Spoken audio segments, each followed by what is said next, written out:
Hello friends, the haunting story in Hindi में आप सभी का स्वागत है। तो कैसे हैं आप सब? मैं उम्मीद करती हूँ आप सब बहुत ही अच्छे होंगे। दोस्तों, मेरे इस चैनल को आपके भरपूर प्यार और सपोर्ट की ज़रूरत है, तो आप मेरा चैनल सब्सक्राइब कीजिए और बेल आइकन दबाना बिल्कुल भी ना भूलें, ताकि मेरे हर स्टोरी की नोटिफिकेशन आपको मिलती रहे। अब आते हैं अपनी आज की स्टोरी पर। स्टोरी स्टार्ट करने से पहले मेरी आप सभी से एक छोटी सी रिक्वेस्ट है। अगर आपको मेरी स्टोरी पसंद आती है तो लाइक और शेयर ज़रूर कीजिए। आज की कहानी एक मजदूर रामू की है। रामू अपनी पत्नी कौशल्या और अपने 2 बच्चों के साथ गांव में रहता था। रामू काम की तलाश में था, क्योंकि रामू के पास कोई रोजगार नहीं था। हर रोज वो काम की तलाश में निकलता, मगर हाथ सिर्फ निराशा ही लगती। काम ना मिलने की वजह से रामू बहुत हताश हो गया था। फिर भी इसी उम्मीद में वो रोज़ काम की तलाश में निकल जाता कि शायद आज कोई काम मिल जाए। ऐसा करते करते 1 महीने का समय गुजर गया, मगर रामू को कोई काम नहीं मिल पाया और इधर घर की आर्थिक तंगी भी बढ़ने लगी। आर्थिक तंगी को बढ़ता देख रामू की पत्नी कौशल्या ने भी काम करने का फैसला किया। कौशल्या के काम करने के फैसले पर रामू ने भी हामी भर दी, क्योंकि अब रामू भी अपने घर के आर्थिक हालात को भली भांति जानता था।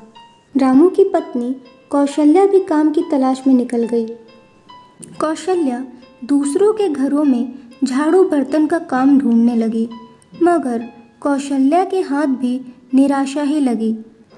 फिर कौशल्या थक हार कर गांव के मुखिया यशवंत लाल के पास गई और उसने अपने घर की आर्थिक तंगी को बताते हुए यशवंत लाल से कहा कि मुझे कोई काम दिला दीजिए। मुझे काम की सख्त ज़रूरत है। घर में अनाज का एक दाना भी नहीं है। मैं बहुत परेशान हूँ। क्या आप मेरी कुछ मदद कर सकते हैं? इस पर यशवंत लाल ने थोड़ी देर सोचने के बाद कौशल्या से कहा, वैसे तो कोई खास काम नहीं है मेरे पास तुम्हारे लिए, लेकिन क्योंकि तुम्हें काम की इतनी ज़रूरत है, इसलिए मैं तुम्हें गांव के सार्वजनिक शौचालय को साफ करने की जिम्मेदारी देता हूँ। और हाँ, इसके लिए मैं तुम्हें हर महीने सिर्फ 800 रुपये ही दे पाऊँगा। कौशल्या खुशी खुशी राज़ी हो गई और वो अगले दिन से ही काम पर जाने लगी।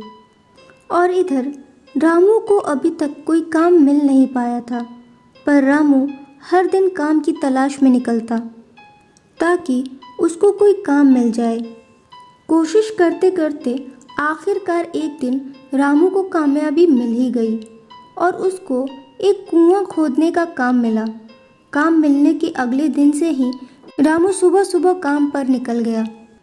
रामू जहाँ काम करता था वहाँ घंटे के हिसाब से मेहनताना मिलता था, इसीलिए रामू सुबह जल्दी उठकर काम के लिए निकल जाता था ताकि वो ज़्यादा से ज़्यादा समय काम कर सके, जिससे उसे अधिक से अधिक पैसे मिले। रामू सूर्योदय होने से पहले ही अपने घर से काम के लिए निकल जाता था। रामू के साथ 5 मजदूर और काम करते थे, लेकिन रामू सूर्योदय से पहले अपने काम पर पहुंच जाता। बाकी के मजदूर बहुत देर के बाद आते थे। काम मिलने के बाद रामू की आर्थिक तंगी कुछ हद तक कम ज़रूर हुई थी, लेकिन पूरी तरीके से ख़त्म नहीं हुई थी। यही कारण था कि रामू सुबह सुबह जल्दी अपने काम के लिए निकल जाता और देर तक काम करता ताकि उसे ज़्यादा से ज़्यादा मेहनताना मिल सके। रोज़ की तरह ही रामू सुबह सुबह सूर्योदय से पहले ही अपने काम पर निकल गया। काम पर पहुंचकर रामू कुएं की खुदाई में लग गया। कुआं खोदते खोदते रामू को एक घड़ा मिला। रामू ने ज़मीन से जब उस घड़े को बाहर निकाला तो वो देखकर दंग रह गया कि ये कोई मामूली घड़ा नहीं, बल्कि एक सोने का घड़ा है।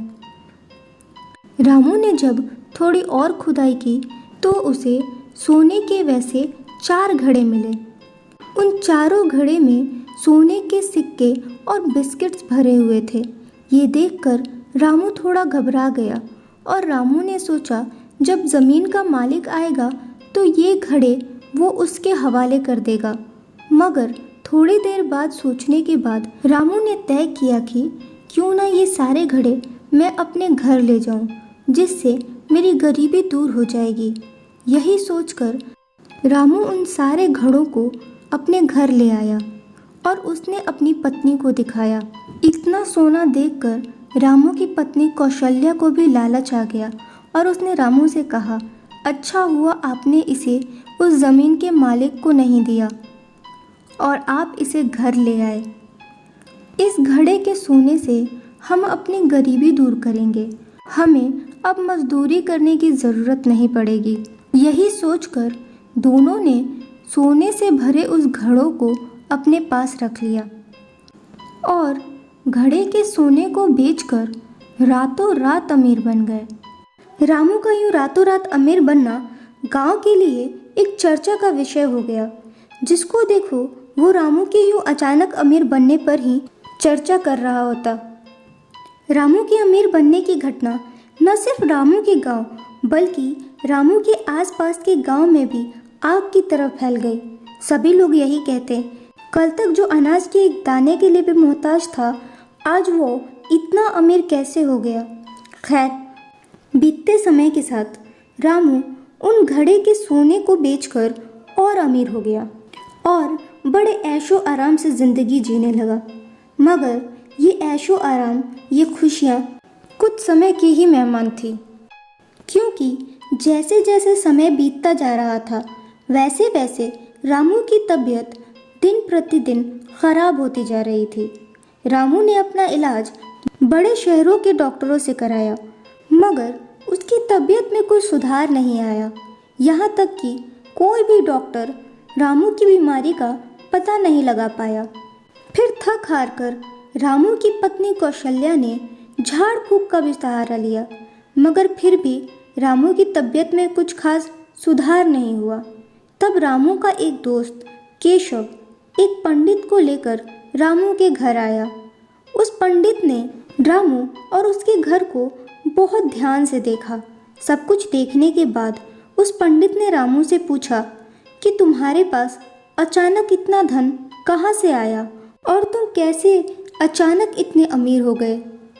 ये सुनकर रामू तो पहले हिचकिचाया, उसने कुछ साफ साफ नहीं बताया। तब पंडित बोला, अगर तुम अपनी ज़िंदगी चाहते हो तो सिर्फ सच बोलना। तब रामू और उसकी पत्नी कौशल्या ने पंडित को सब कुछ सच सच बता दिया।